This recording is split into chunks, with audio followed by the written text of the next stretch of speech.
I'm Kevin Glass with Town Hall here at CPAC with Dr. John Goodman with the National Center for Policy Analysis and frequent townhall.com contributor. How are you today? I am great. And you're just coming off of a panel discussing healthcare, obviously, and the ability of the conservatives going forward to alter a lot of the Obamacare regulations. So could you tell us a little bit about what you were talking about today? Of course, the ideal is outright repeal. Obamacare is an abomination. It's an attempt to federalize the entire healthcare system. And so the most important thing to do is to repeal it completely. And then we need to think about a better way to reform the healthcare system.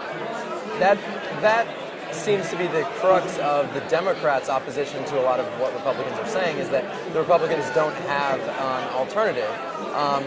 Do you have any opinions on some of the things that have been floated by conservatives, like Rep. Paul Ryan and Senator John Barrasso? Yeah, the Republicans have a very good alternative. There was a bill that was introduced by Senator Coburn in the Senate. Paul Ryan is one of the co-sponsors over in the House. It would take all the tax subsidies, all the spending subsidies, and give every American a certain number of dollars. If we were to do it today, it would probably be about $2,500 per individual, $8,000 per family. It's a refundable tax credit to allow you to apply to your health insurance premium. You want something more expensive, you pay for it, you and your employer will pay for it with after-tax dollars. John McCain ran on this idea, so there's considerable Republican support for it. It would be much fairer than the current system and much fairer than Obamacare. Now, obviously, you said full repeal is the ideal that Republicans should be going for.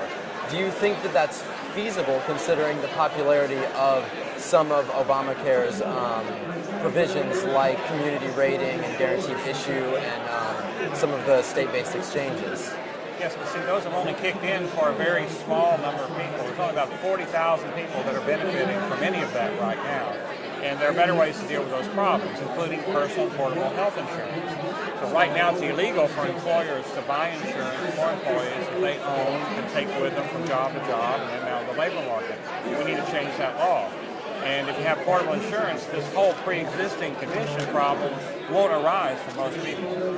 That's true. And obviously what's been in the news recently is the HHS rules for employers providing certain services, and in this case contraception. Right.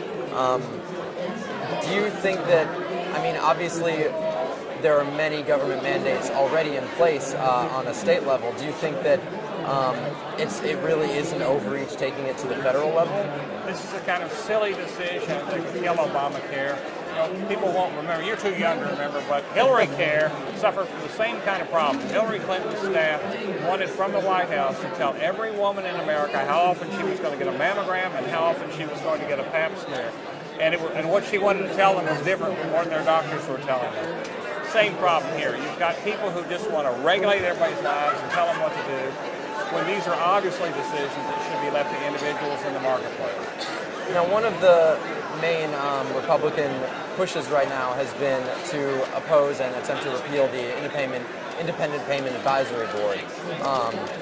Do you feel like Republicans have a credible alternative for limiting Medicare spending?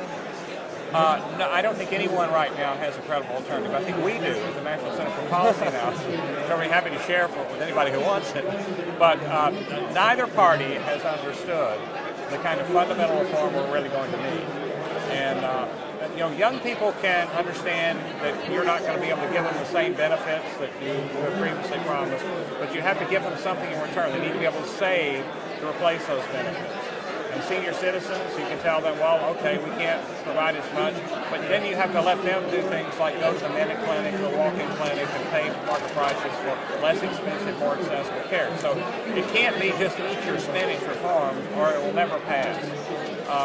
So we need to free up the market, free the patient, free the doctor, but for the young people, we need to let them, over time, have a private alternative. Now, you mentioned some of what the NCPA is doing on Medicare reform. Do you want to tell us, you know, some of the things that you've been pushing that you maybe wish some of the Democrats and Republicans would wise up to?